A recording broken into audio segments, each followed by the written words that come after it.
Hey guys, it's Jen over at worldofjencraft.com, and this is our project for today.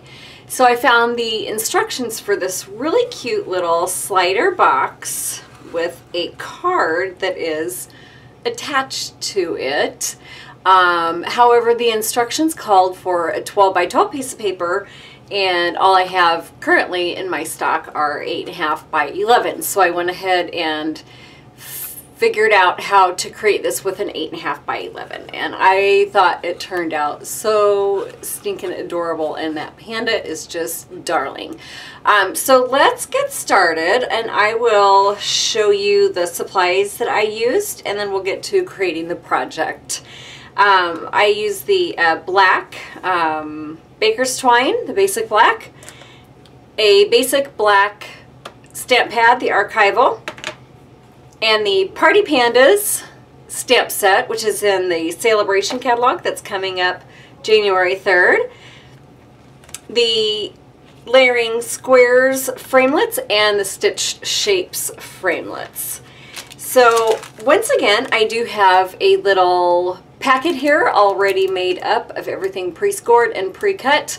If you want to head over to my blog, leave a comment in this post, and I will choose from the comments someone to receive this. So as far as what we are going to be using today, now I have everything pre-scored and ready to go on this, just to keep my video time down a little bit because I know mine have been kind of lengthy. So this is a Bermuda Bay 4 7/8 by 4 7/8, and you're going to score 1 inch around the whole entire piece of cardstock. And then you are going to need a 3 by 11 piece of cardstock, and that is going to get scored at 3, 4, 7, and 8 inches. Our Daffodil Delight is a 3 by 3 3/4, and we are going to score that at 3 1/16. So yes, you do have to do a 1/16 in order for it to fit just perfect on the top. Excuse me.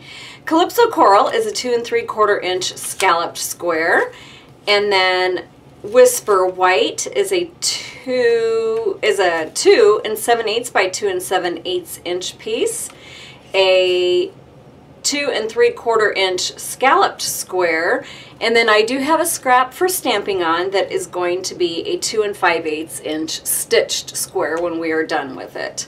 The DSP that I used is the really super cute Bubbles Fizz that is also in the Sale-A-Bration and free with a $50 purchase starting January 3rd.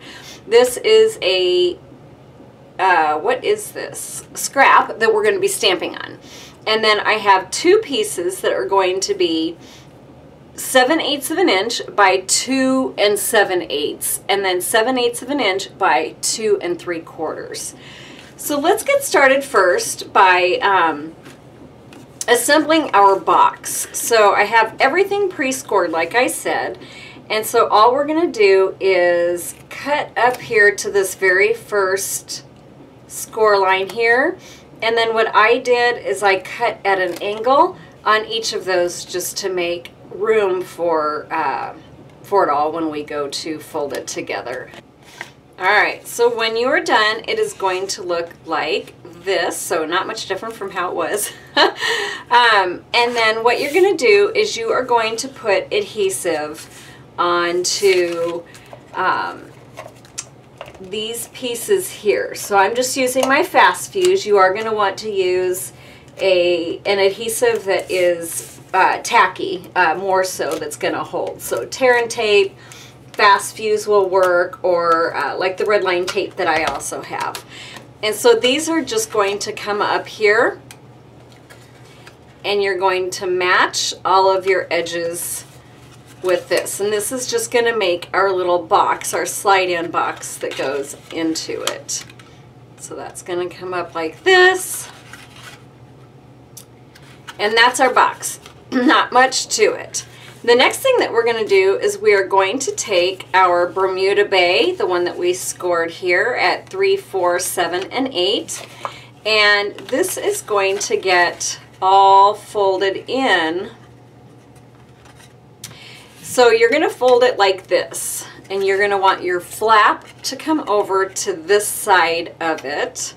But then what we're going to do is this piece of your Daffodil Delight is going to get adhered to the very edge of this piece. So it's going to be like this. So I'm going to go ahead and put my fast fuse on here. Oops.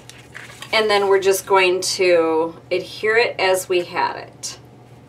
The reason I made my Daffodil Delight and why I scored it at 3 1/16 is if you score it directly at the 3 inches, your card piece here is going to be slightly, it's going to show this Bermuda base slightly. And if you scored at 3 1/8, it's going to be a little bit hanging over the edge. So I found my happy medium, which was 3 1/16 as to where I wanted to score that at. So let me get this all folded back up here again. And then I'm going to stick more my adhesive here. And this is going to get adhered on top of this piece. So you're just going to match up your edges here. And this is the box, part of the box that's going to slide over and fit this in. So it's going to go just like that, and your card is going to open up here. So the next thing that I'm going to do is we're going to set the interior box aside, and our white scallop square is going to go on the inside here. And this is where you can write like a little note or you know, like a whatever it is you want to write, or you can always stamp in this one as well. So that's going to go there. And then our 2 7/8 by 2 7/8 is going to go on the front portion of our Daffodil Delight.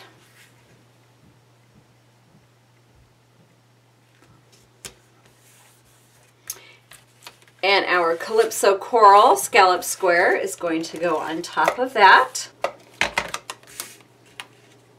And so you're just going to have a hair of that Whisper White that kind of gives a nice little background or border on top of the Daffodil Delight. The next thing I'm going to do is let's go ahead and we're going to stamp out our cute, cute, cute little panda. Oh my goodness, I just love this set. And he just stamped out so beautifully just using the basic black archival ink. And your balloon is going to be hanging over the square once we cut it. So don't worry about that. So I'm just going to go ahead and I'm going to place him over here. And hopefully that gave me enough room, which I don't think it did. So I'm going to try to stamp him again. I'm going to stamp him over to make sure we have enough room for our thing.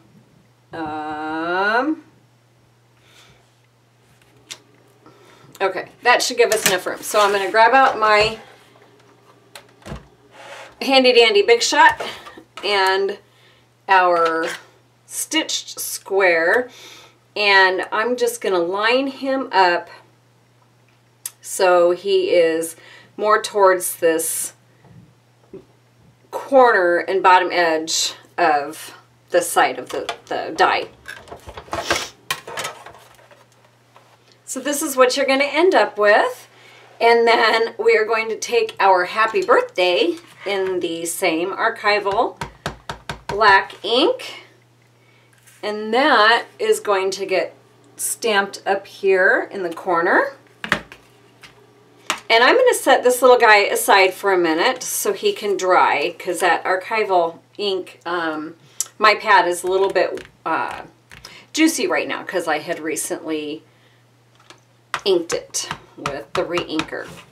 Next thing I'm going to do is I'm going to go ahead and, this doesn't matter where you put it on here. I'm trying not to get the extra ink on my paper, but so you're just going to, basically you're just going to want this balloon out of that. So you probably wouldn't even have to use that big of a piece of paper. And then I'm going to go ahead and I'm going to cut around our balloon. That didn't take too long to do, just a little tiny cut. And let's go ahead and adhere our stitched square to the top of this. And again, that's just going to go centered right here in our square. And our little balloon, we're going to use a Stampin' Dimensional, and that is going to get popped up to the front. So I'm just going to keep my Stampin' Dimensional kind of closer down here to the bottom of it, so it's not hanging out above the box when we adhere it, at least as much. And so I'm just going to go ahead and put this down here a little bit, and there is our little balloon. Isn't that just the cutest? So the last and final step that I'm going to do is I'm just going to tie a little tiny bow using our baker's twine. And this really isn't a necessary step. You can totally skip using the little bow on here. However, I do like the way it turned out. Kind of gave it just a little bit extra dimension on that balloon. So I'm going to come down here and I'm going to make my bow as tiny as possible, tightening it back up, and then I'm going to make it, I think this side needs to come in just a little bit. So I think that's good enough. And then I'm going to cut my ties. I'm going to leave them a little bit longer. And then we're going to stick this on a glue dot. If I can find it here. And get our little bow on there. I guess I can kind of finagle that when I'm done. And then what I did is I went ahead and I stuck it, I think I'm going to squish this down, is I stuck it down here at the very bottom and then just kind of brought it down. And I had a little bit of that glue dot kind of hanging out back behind it, which bugged me a little bit. So I'm just taking the point of my scissors and bringing that glue dot down so it's not so visible. And then maybe kind of fluff our little bow up a little bit here.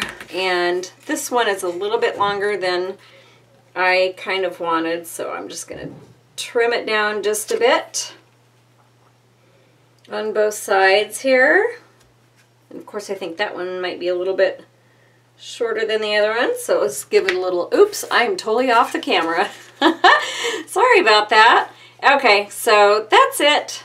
This is our little project. It is not done yet because we still have to put these on.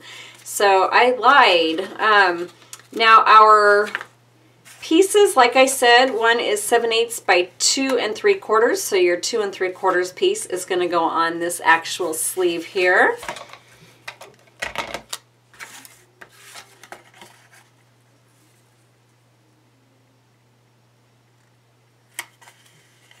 And then our smaller pieces, our 7/8 by 2 3/4, are going to go on whichever edge of this box that is going to be showing. So I did not put this on all of the sides of the box, but you certainly could if you wanted to. I just did it on the ones that were actually showing through when the box was closed up. So that one's going to go on here. And then this one is going to go on the opposite side.